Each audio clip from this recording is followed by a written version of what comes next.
Hi you guys, we are back again with another wig design video. So listen, I got this one from Amazon, of course. So in a way, I am going on ahead and I am putting this on my canvas block and I'm combing it out just so that I can see exactly what I'm working with.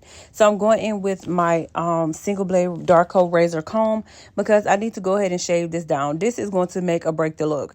You want to make sure that whenever you shave it down, you're going to be light-handed and you're going to go in at about a 45-degree angle because you want to make sure that you shave this down so that it gets that natural look.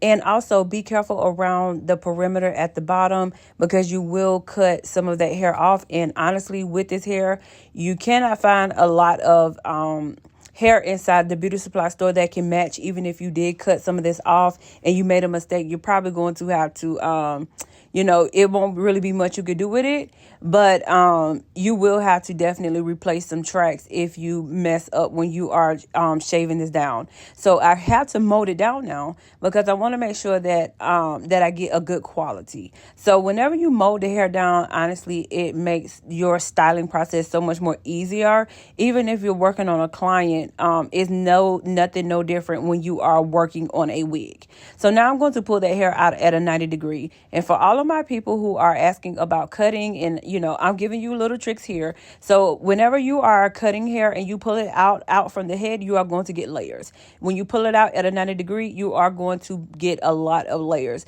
So the further you put it back, you are going to get more layers. So I am taking my Stella Pro and I am flat ironing those sides. Now, I will have to go in and cut some because the hair is longer than what I expected. But that's completely okay. You can always go back. So now you are going to go in, you are going to curl that hair. So you can see underneath here, it do have a ventilated cap. And I'm not really a big fan of the ventilated caps, but it is what it is. I bought this unit and I'm going to make the best of whatever they gave me because this foundation can definitely turn into something, okay? And you do want to make sure that you are using these duckbill clips because I've tried to use crop clips, but they get all in the way. So you want to make sure that you go in and put that hair and separate that hair.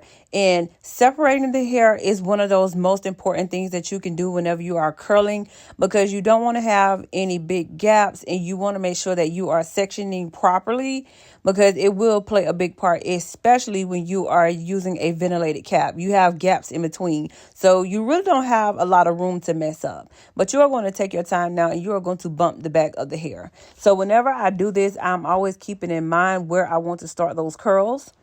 That's going to determine how far I start up or how far I go down.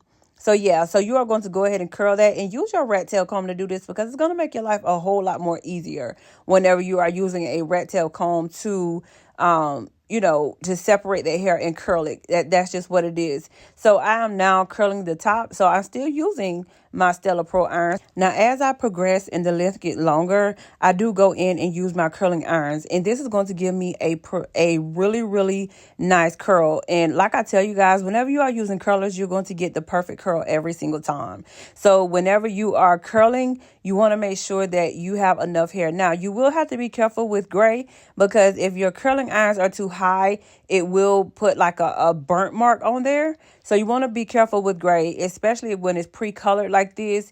You will experience burn marks because, anytime you are using curling hair, the quality kind of declines, but you can still make sure that you do this. So what you're going to do is you are going to take your time and you're going to keep that heat low enough, but not low like 200.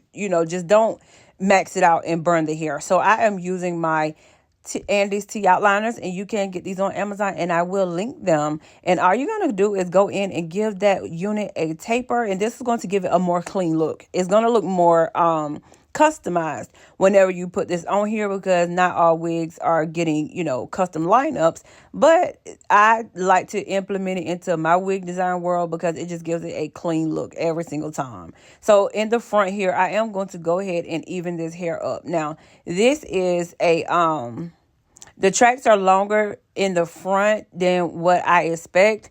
But at the end of the day, I'm still going to try to make it work. And I'm going to comb it because honestly, the original style that I have on my website, and I will link the wig down in the description box. At the end of the month, I will be launching the official Wig Design Profits business model. And this is for any stylist that's looking to scale beyond the chair with wig design and create multiple streams of income in their business. So if that's you, comment learn in the comment section, and I will reply the link to download the free brochure. Inside, I am giving you an overview of what to expect when you enroll in Wig Design Profits.